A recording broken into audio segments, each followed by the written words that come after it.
Hello. Hi, everybody. Hi, Lamees. How are you? Hi, Deb. Hi, everyone. Hello. I am super excited to do this live with you. We've been planning this for some time. And, this has really come over the years of us discussing my program, the Ketogenic Switch. And one of the big things that I promote in the program is the more you sleep, the more you rest, the more weight you will lose. And so we've discussed for a while now the importance of sleep. And I don't know whether many people understand the link between lack of sleep and obesity. In fact, if you get 4 hours or less sleep a night, which seems like a lot of sleep deprivation to me, people are 73% more likely to be obese. And if people are getting 4 to 5 hours a night, they're 50% more likely to be obese, and 6 hours or less, which I think many people actually fall into that category. They're 23% more likely to obese.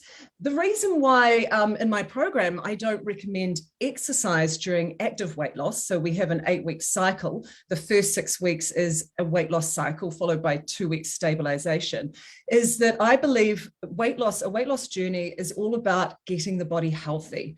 People don't lose weight to get healthy. They get healthy to lose weight. And that's why I'm excited to introduce you today. So Lamees, tell us a little bit about yourself before we jump into this incredible information you've got to share with us. Absolutely. Well, besides being one of your biggest fans, I'm so excited to join all of you because I'm a clinical and health psychologist. So my background is both in clinical psychology, and then I teach about health and lifestyle management around weight loss, getting sleep, managing stress, and living a happy and healthy life. And relationships is one of my biggest topics that I know further down the road we'll be working together on for your ladies. Yes, I'm excited about that. So let's jump straight into sleep. Yeah. Tell me, tell me what is so important about sleep. Oh, absolutely. So our sleep time is so massively important. It's a time when we're consolidating memories throughout the day. So it's how we retain memory. We flush out some things while we sleep in our neurotransmitters so that we can maintain memory. We're restoring our hormones, especially for weight loss. Our calibration of ghrelin, our hunger hormone, and leptin, our satiety hormone, happen also with depth and quality of sleep.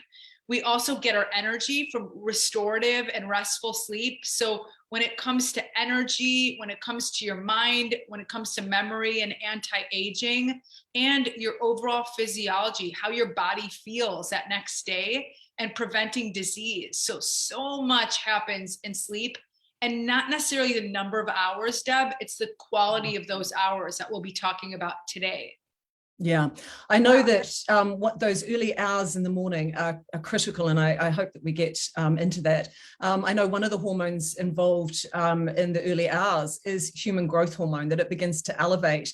And one of the things that I see in my program is, and one of the reasons why we practice intermittent fasting and really promote sleep, is that we're trying to elevate human growth hormone, which is protective of aging and muscle mass, and actually waking up feeling fantastic in the morning. So what are what are the biggest things that you see in your clinical practice where people are going wrong with sleep?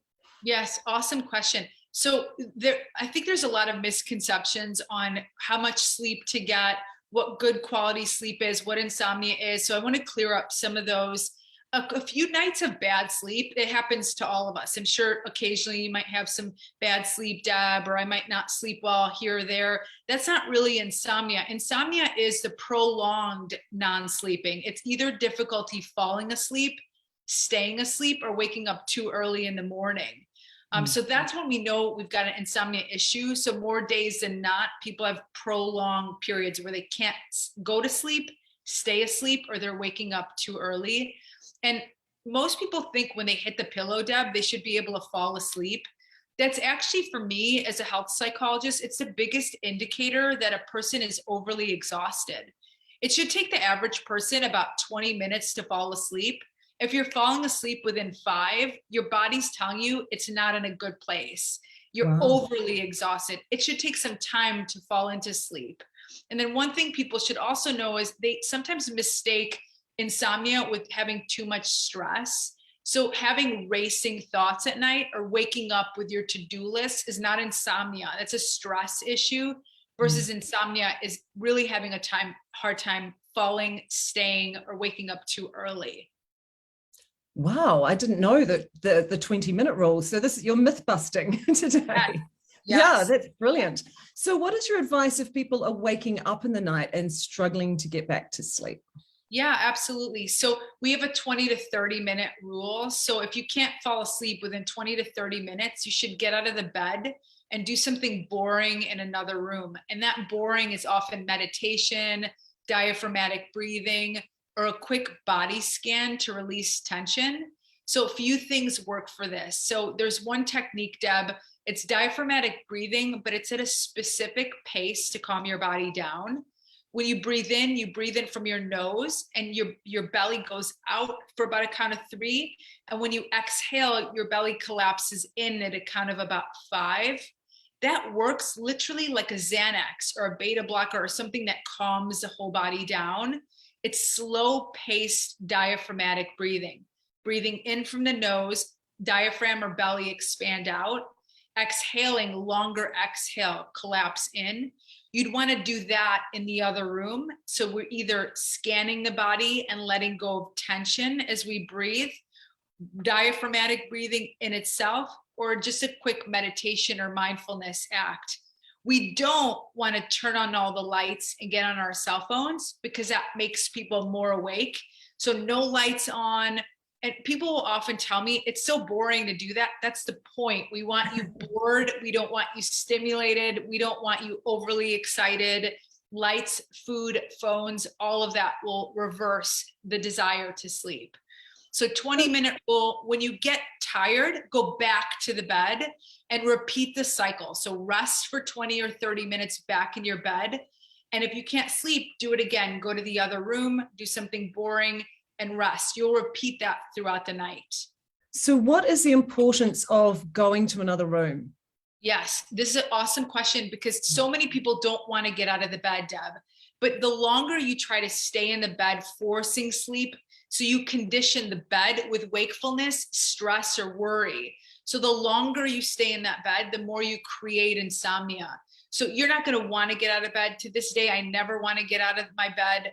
But it needs to be done because the longer you try, the more you stimulate yourself with the worry and stress of sleep. Wow. Yeah. Wow. That's, I know occasionally I'll wake up in the morning and it's usually good to go to the bathroom and generally I'll be able to go straight back to sleep, within minutes. Yes. But occasionally there's a lot on, as you say, and I'd love to get into the effects of stress on sleep cycles with you. Yes. Occasionally if there's a lot on, I might take a bit longer. I'm a fan of the Calm app actually and the sleep story. So that's one of the things that I've used for many years. My children have that as well. And there's one, Falling Back to Sleep, which is essentially a guided meditation. And I can literally be asleep within moments.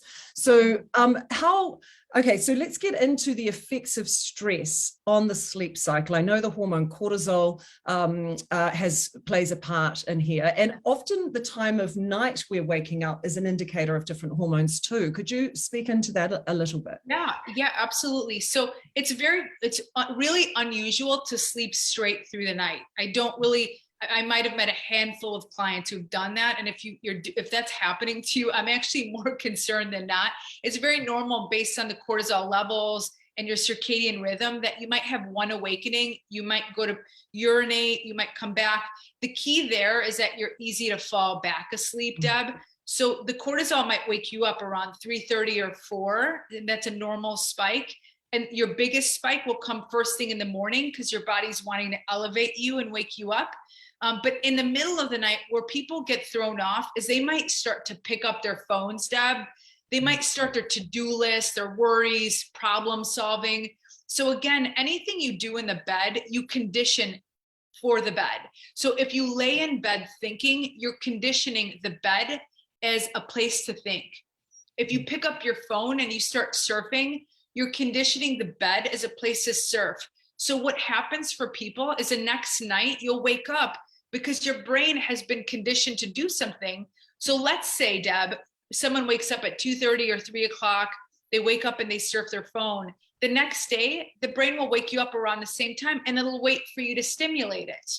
And people often repeat the cycle. They'll pick up their phone again. So the key here is if you do wake up to urinate, try not to pick up that device. If your mind starts to wander, which for a lot of people, we take our worries to bed. If the mind starts going, we'll want to do some mindfulness activities. Mind wanders back to your 5 senses. Mind wanders back to breath. Mind wanders back to smell. Mind wanders back. And it's boring. That's the point. It'll put you right back to sleep. So how long does it take to break a circadian rhythm? If somebody's got themselves into this pattern, I know, for instance, the hunger hormone ghrelin, which I love to call gremlin. I know that if you're used to eating at, say, 7 o'clock in the morning, getting up and having breakfast, then that half an hour before that or minutes before that, this hunger hormone will come online to say, hey, it's time to eat. So it's like signaling the brain. I know that if people can go 3 days and get past that, the whole body, that circadian rhythm resets. So how long is it? Is it independent of the individual, how long they've been in the cycle, or is it quite straightforward to break a circadian rhythm where people have got into bad habits? Yeah, it's a really great question. And all of us are very unique on a few things when it comes to circadian rhythm. So some of you are night owls. I think, Deb, aren't you a night owl? You're a night owl. Right. I'm a morning bird. So that is actually genetic. So all of us are born into either morning birds or night owls. And we can shift that circadian rhythm a little bit to adapt to work or our environment. And depending on who you are, we're all different in terms of how much we can shift it, how quickly we can shift it. When it comes to sleep, what really matters, Deb, is that we create patterns. So people would always joke with me since I've been in health psychology the last almost 20 years, I would try to keep my weekends as close to the weekdays. So I'd be getting up at 6 or 7, which is my usual wake up time. We're on 6. Nowadays it's 5, but I'd wake up right around that same time and sleep at nights. Even if there were parties, I'd say, I have to leave at 10:30, 11. And people would laugh and say, that's crazy. You don't need to, it's a weekend, live it up. And I'm not telling any of you to stop living it up, but we know as health psychologists that your body likes to operate on the same schedule 7 days a week. And the closer you can get it to that schedule, the more energized you get. So if you think about this, Monday, it's tough for people. They've shifted their rhythm all over the place. And then Monday, they're trying to get their bodies up at a time they pushed past on the weekend. So for proper sleep, we recommend getting to sleep at the same time, almost 7 days a week. Your body doesn't care if it's a Friday, but within an hour is fine. Morning time, if you can wake at the same time on the weekends, what will happen is you'll be really energized on Monday and you won't create insomnia cycles. Insomnia happens when we're shifting the sleep hours in either direction and the body and brain get confused. One more thing I want to share is if you have a good rhythm, you'll start to get sleepy around the same time and your body will work like an alarm clock. So in the morning, it'll wake you up around the same time. You'll hear this when people say it's the weekend and I can't sleep in. That's good. Your circadian rhythm is spot on. That's awesome. We want that, especially for high energy. So for all of you out there, if you can get close to a pattern, sleeping within an hour of the same time, even a half hour would be awesome. And then waking at the same time, and make those exceptions when you've got some major social events, but get right back to the rhythm. And within 3 to 7 days of that, you'll see your body complying with you. But Deb, I got to tell all your ladies something about what changes the drive.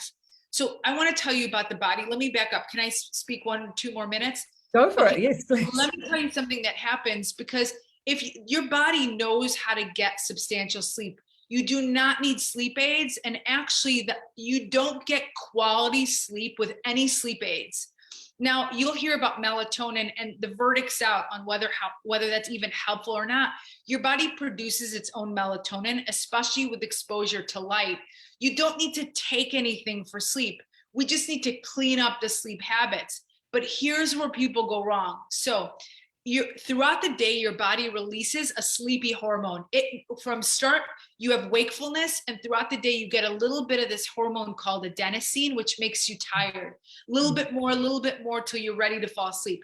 But there's things that reverse that adenosine, and that's caffeine.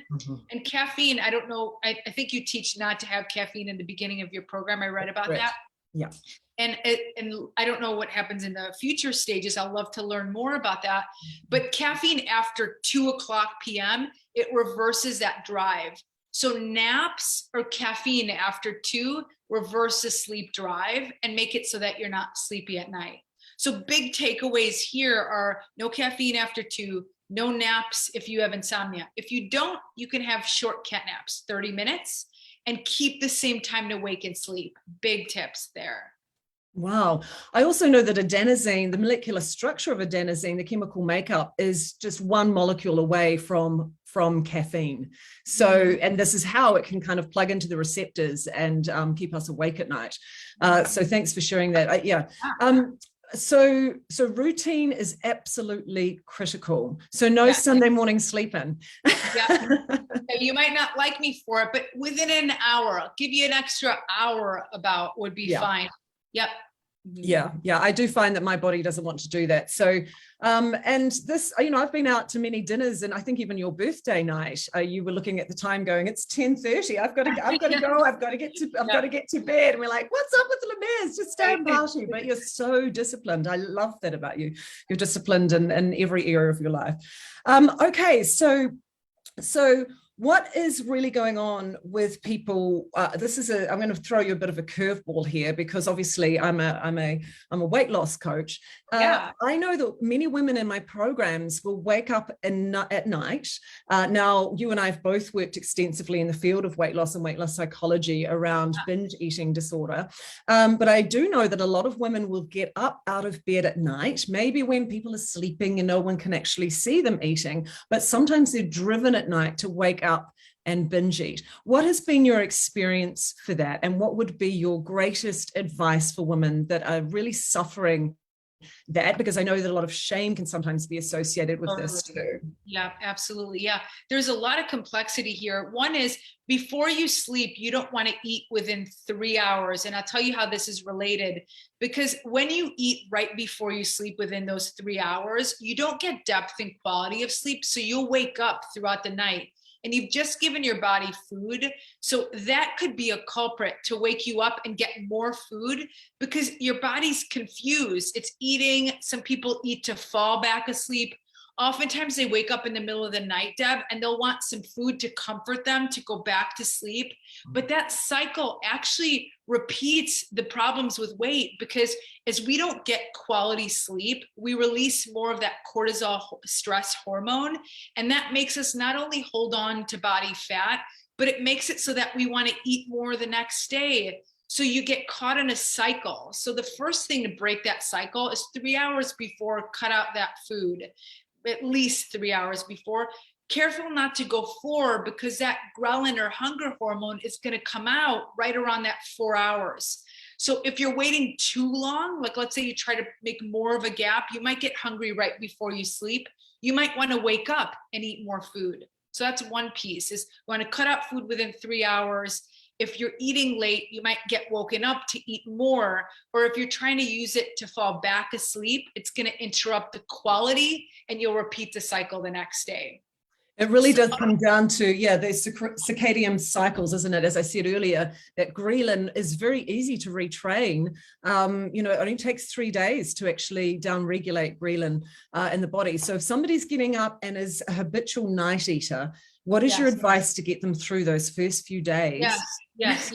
So that is actually a little bit more complicated. And here's why.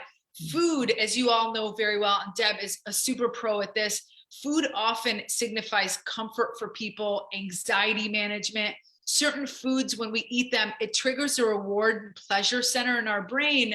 So what we're looking for is, we're trying to fill an emotion, and you can't fill an emotion through food. You have to fill an emotion with an emotion for yourself.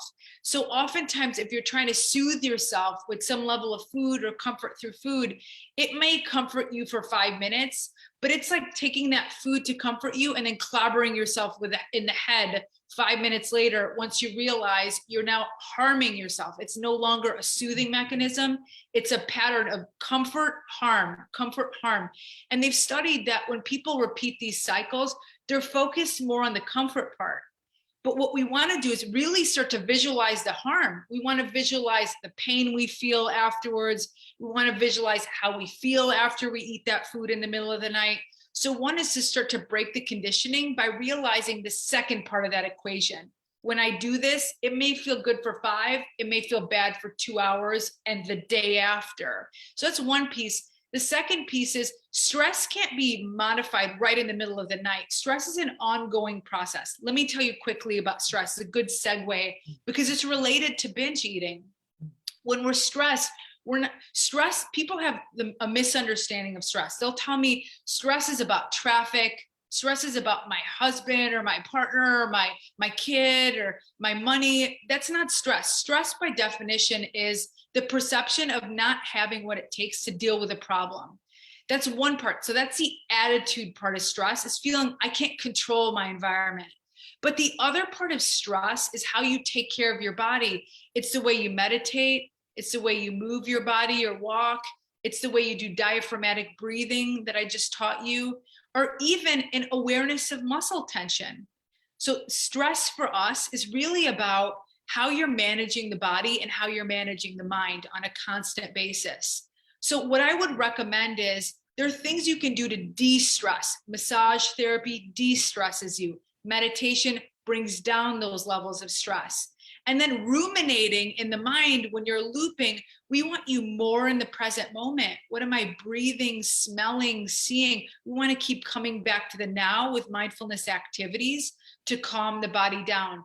If we're doing that during the day, Deb, the possibility of waking up at night to eat, to soothe what you haven't treated during the day is unlikely, because it's not a buildup that's then waking you up. Last tip, journaling. So 3 hours before, not right before bed, we want to dump out our worries.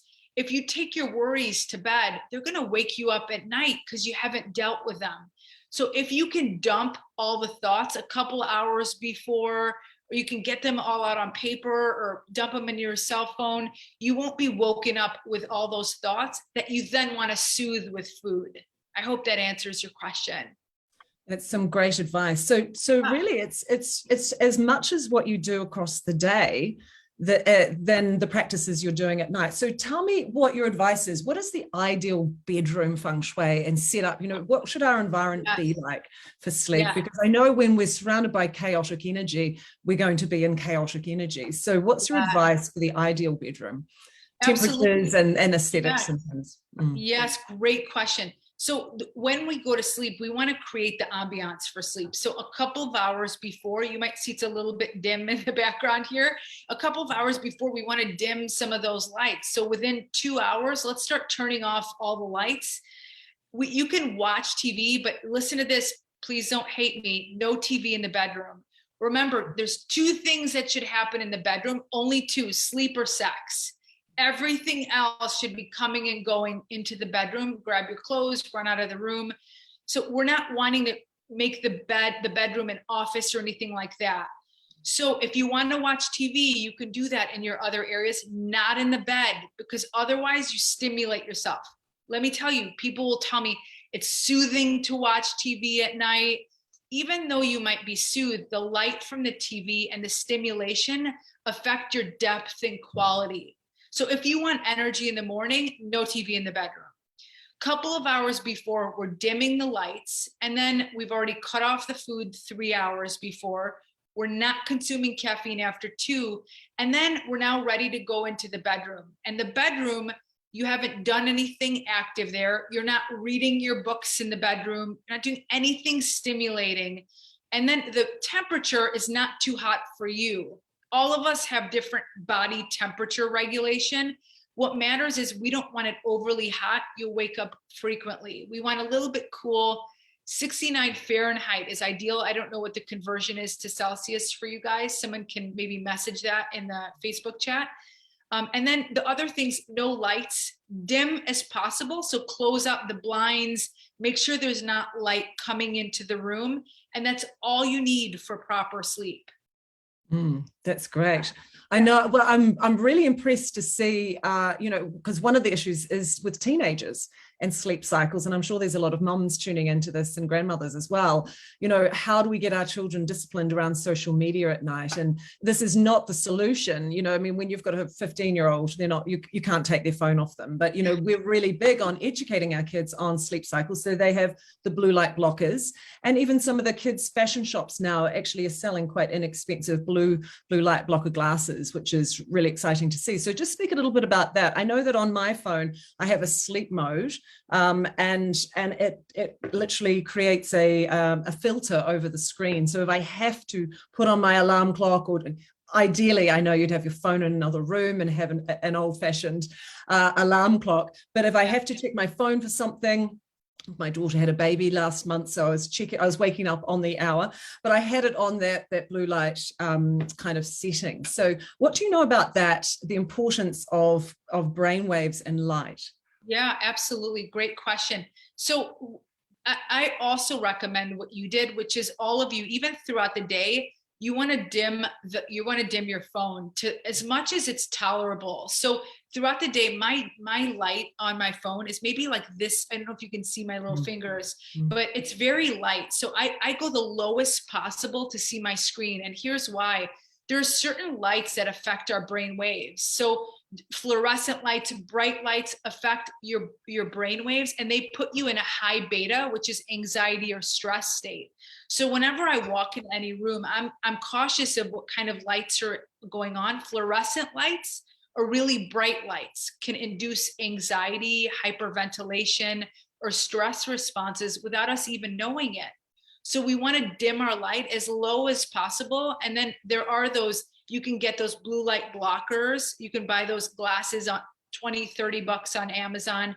Feel free to wear those. What I find is more of an issue is these phones create dopamine responses chronically. So the dings, the messages, the emails, the notifications, and I could give you another seminar on attention management. But what happens, so this is complicated, but let me give you like a 1-minute version.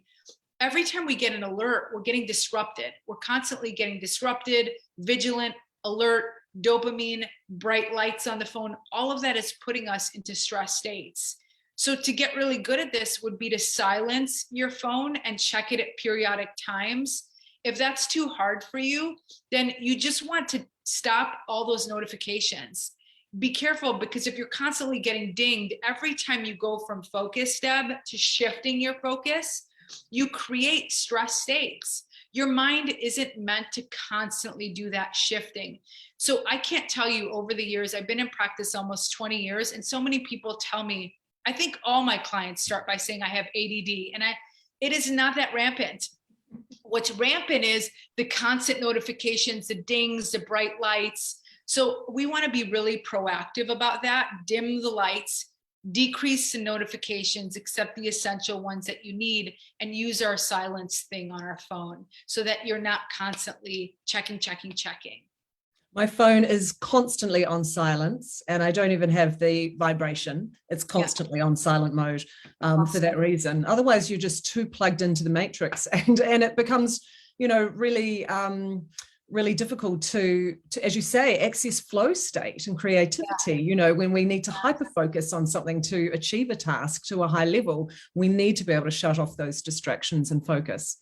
So I want to ask you a little bit about morning fatigue. I know, within my program, the ketogenic switch, one of the biggest pieces of feedback we get consistently is how people's quality of sleep is completely transformed, because obviously there's a whole lot of metabolic changes that are occurring throughout the program, and being in the state of nutritional ketosis. And one of the things that we hear, and I say to people, you'll start the first few days of the program, but once your body actually creates that metabolic shift into nutritional ketosis, I say to them, you will wake up in the morning and it will be like the curtains are drawn, and you'll have this incredible elevation of mental clarity and energy. So So what is your advice for people apart from, looking at how people are functioning metabolically from a health perspective, and going down those avenues? What are the simple tips to help people avoid morning fatigue? Yeah, that's a great one. So I would say, I don't know how many of you have been tested for sleep apnea, and you don't all have to run out and test for that. But if you're waking up exhausted, the first thing I would encourage you to do is make sure you don't have apnea. And sleep apnea is when there's airway blockages. So even though you think you're getting a lot of sleep, you're actually chronically waking up without knowing it. So some signs of this are wider girth of neck or snoring. So if you fall into either of those camps and you're really tired in the morning, first things first, rule that out. The second is, if you're chronically fatigued, that's your body telling you something is off. So I always encourage my clients, before I even do comprehensive work with them, Deb, is I say, I want you to go to your doctor, get a complete blood count, find out what's going on physically in your body, and year to year, keep that going. Find out what are your current labs. And the key ones for women to look at are their iron levels, their thyroid level, their vitamin D, D like dog, which is related to immune system and energy. Those are ones you want to monitor year to year. So your complete blood count, your vitamin D levels, your thyroid and iron deficiency. Those are key ones for fatigue. So we want to rule all of those out. And then the next biggest culprit is the eating before sleeping, or alcohol. I didn't mention alcohol. Yeah, I was going to ask you, that's my next question. Yeah, absolutely. Alcohol affects your depth and quality too. So people tell me, oh, I can have a glass of wine at night, or I can have it. You guys are on keto. So I don't drink wine because of those reasons, the sugars and all the artificial stuff that go into it. So I'm not against, if you're drinking, it's your thing, but right before you sleep, you don't want to have alcohol because it will wake you up within about 4 hours. So if you go to sleep within 4 hours, your body will wake you, and it affects, again, the depth. If you're going to have alcohol, you want to move it up earlier in the night. So closer to your dinner or evening time, 5 or 6. So you have enough time to hydrate, you have enough time awake, and then that's the best we can do. And you don't have to go sober, but we want to move it up. And there are occasions, weddings, parties, that you have alcohol a little bit later. It is what it is. Just move on and know you're not going to get the quality of sleep. And then the last thing, Deb, we've talked about stress quite a bit today, but because stress, I can do a whole hour on stress for you guys, but the thing about stress is we're constantly releasing stress hormones without realizing why. And there's a couple culprits. Rapid breathing, or hyperventilation, we call it. That rapid breathing is constantly pushing out stress hormones throughout the day. So if we don't do the conscious breathing I just taught you throughout the day, we're constantly pushing out stress hormones. So when you wake up in the morning, you may be exhausted, but that's because that whole day before, you're running around or in your head and hyperventilating without even being aware that you're holding your breath. The second culprit of this is muscle tension. And here's where I see it. People clench their jaw, they shrug their shoulders, or they type like this, or they drive like this.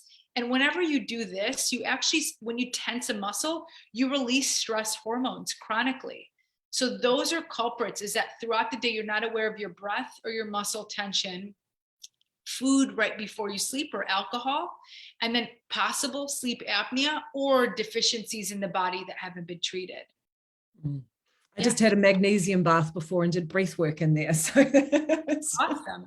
Yeah. I probably should do that before bed. Yeah. And I don't know if do you prescribe to the magnesium at all? We do. Magnesium is actually part of the program. It's one of the key parts of the program that we recommend. And of course, that's one of the major reasons we do bone broths for minerals as well. And also Epsom salt baths, to get that body feel and that muscle relax and going as well. Yes. Yeah. And baths are a great tip too. Thank you for bringing that up. If you want to relax your body as well, you were talking about nighttime routines besides dimming the lights and reducing any stimulation. And I forgot to tell you, no phone calls either within an hour of going to bed. But the bath is another thing you can do within an hour of going to bed. A warm bath will help your body temperature. It'll heat you up and get you ready for sleep. It'll relax you as well. So it's another great tip. By candlelight. Beautiful. Yes. Yeah. No, Yeah. no lights going on. Exactly. Exactly. Yeah. Well, this is great. So what other tips? Have we missed anything out that you think? You've covered so much ground here.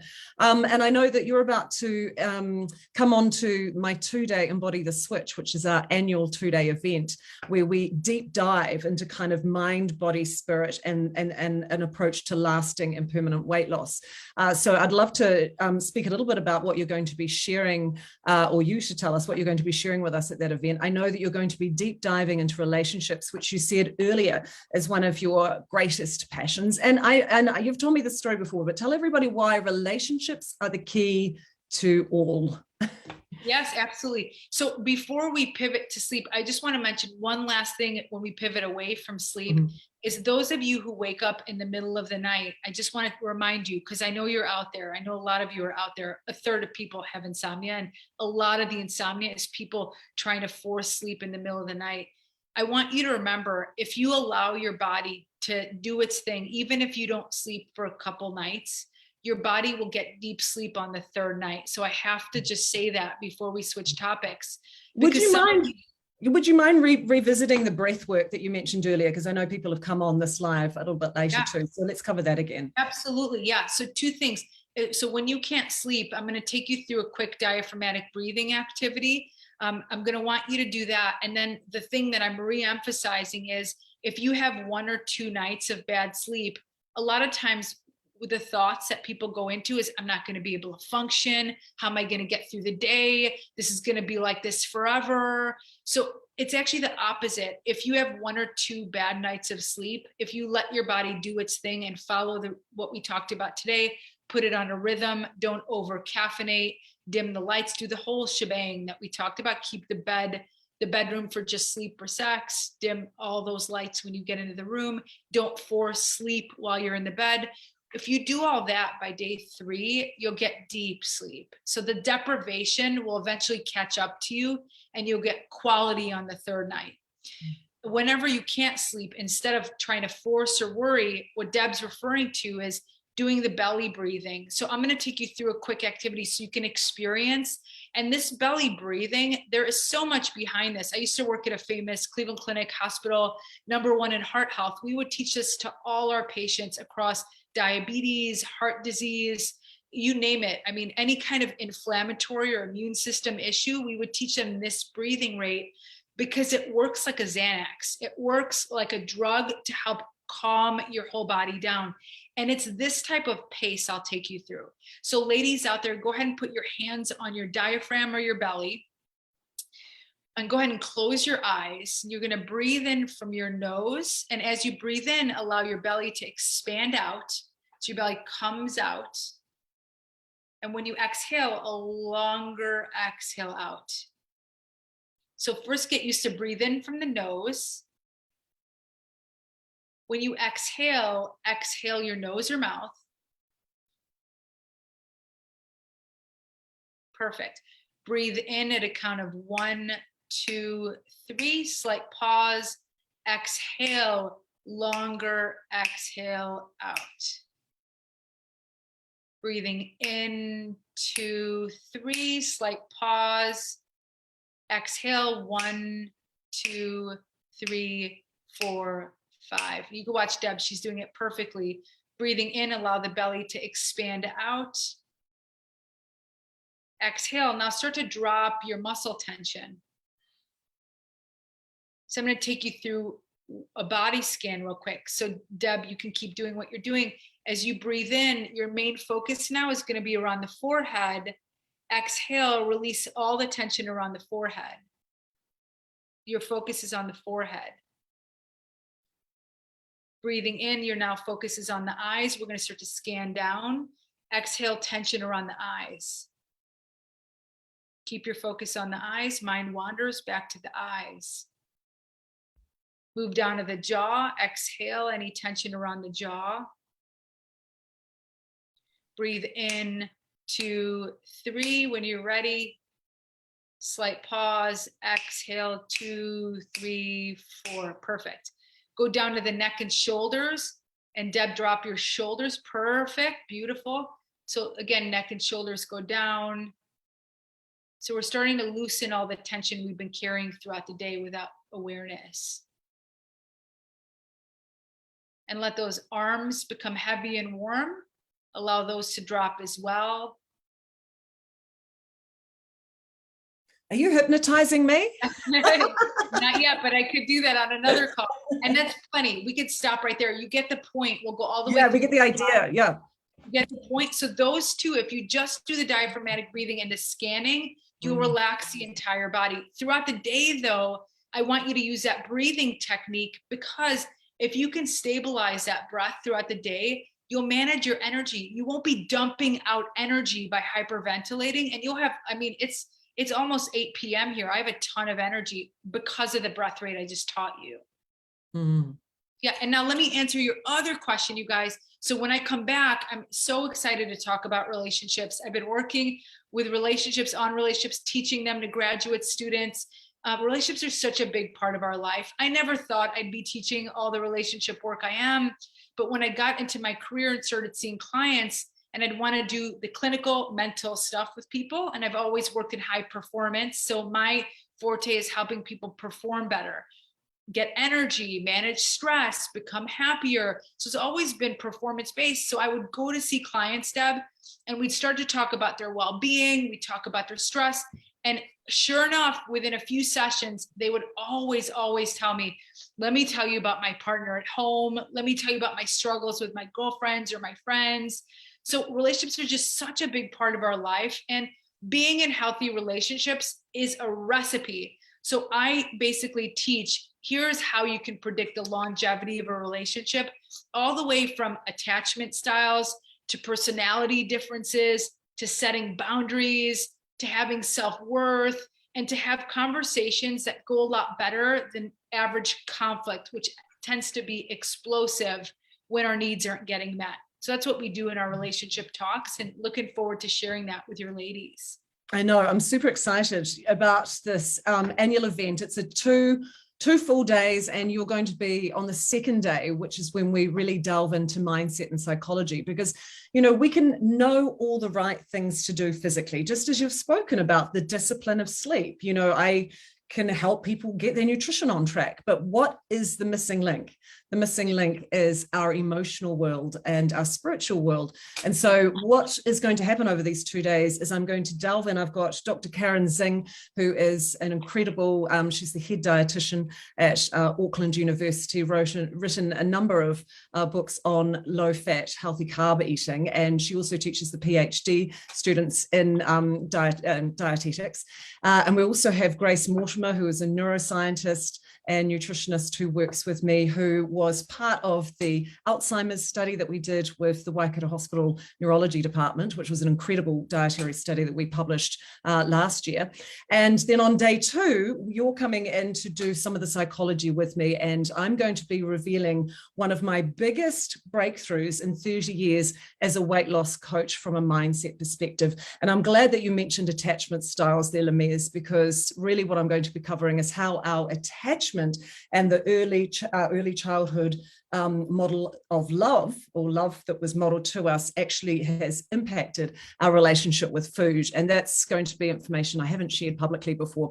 So if people want information about that, we actually have a webinar you can join that's free to join, and we can also send you, we'll put some information in the description here on how to join the Embody the Switch 2-day event. These were events that I used to do in different locations in different parts of the world, and since the world came into lockdown, we didn't do one last year, but I'm super excited to be able to bring this online. I think one of the blessings of us staying at home is everyone's got used to Zoom and communicating online, which has just been incredible for our community.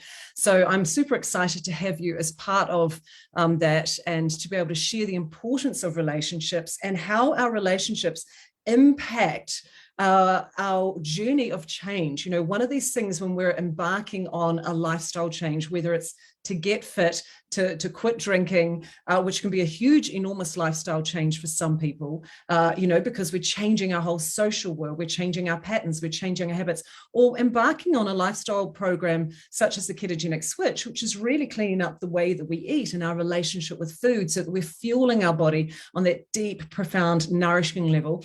And the way that I look at these things is it's like changing the trajectory of where we're headed. You know, we have all these possible realities happening simultaneously around us, and each of our mind and decisions that we make and where our mind focuses is branching us off into a new potential reality. So these 2 days are really about getting us to look at where our possible timeline is right now and actually doing some practical things to actually write a plan to help us actually focus on the new timeline, which is really about longevity, you know, making our health on a super level, getting more joy and pleasure out of life. And, you know, that's really kind of the ultimate, you know, work that I know you and I are both passionate about, is helping people live their absolute best life and avoid the deathbed dread when we get to the end of our lives and go, well, I stuffed that one up. I talked about it for 20, 30, 40, 50 years and I never did it. And I know that you and I are both deeply passionate about helping people create the right mindset to take action. And part of that, and part of the fear around taking action to embark on a lifestyle change, is really, how is it going to impact my relationships? How is it going to impact not only my intimate relationship, but my family relationships and my social environment, and even with my colleagues as well, because we fall into molds. And sometimes, you know, what I've recognized with, you know, with our community is the amount of people that really find out who their friends truly are as they lose weight and become fabulous and start shining their light in the world. And so there's a lot of real emotional things that come up. How do we deal with that when we have saboteurs in our life? So I know that this is a really, really important and incredibly valuable part of what you're going to be sharing with us on that day. The days are going to be the 27th to 29th of May, depending on where you are in the world. Northern Hemisphere, we start on the 27th of May. It's all going to be available for digital download as well. So I will put the information in this link after this live. But anyway, Lamees, I love you. You are one of my favorite humans on this planet. It has been such an incredible blessing. You've helped me tremendously in my own journey over the last several years, particularly in the area of relationships, helping me heal from past trauma around relationships, helping me actually welcome in a beautiful, loving relationship. It's been such a privilege to have you in my life. So I'm super grateful to have you here sharing your wisdom, just a tiny little drop of your wisdom with us today in our community. So grateful. I'm so grateful to you. I'm so grateful for all the thousands of women you impact. You are just such a beautiful soul. And, you know, I've been teaching weight loss for many years and I've never seen it done the way you do it in terms of mind, body, spirit, and most importantly, community. And you're just so lucky to have each other and for you to be leading this. Just such a blessing to be here with you. Thank you so much. Thank you. That's great. Yeah, okay. Lots of blessings to you. I'm going to get everybody, let everybody go. Thank you so much for joining us today. And thank you for sticking with us to the end.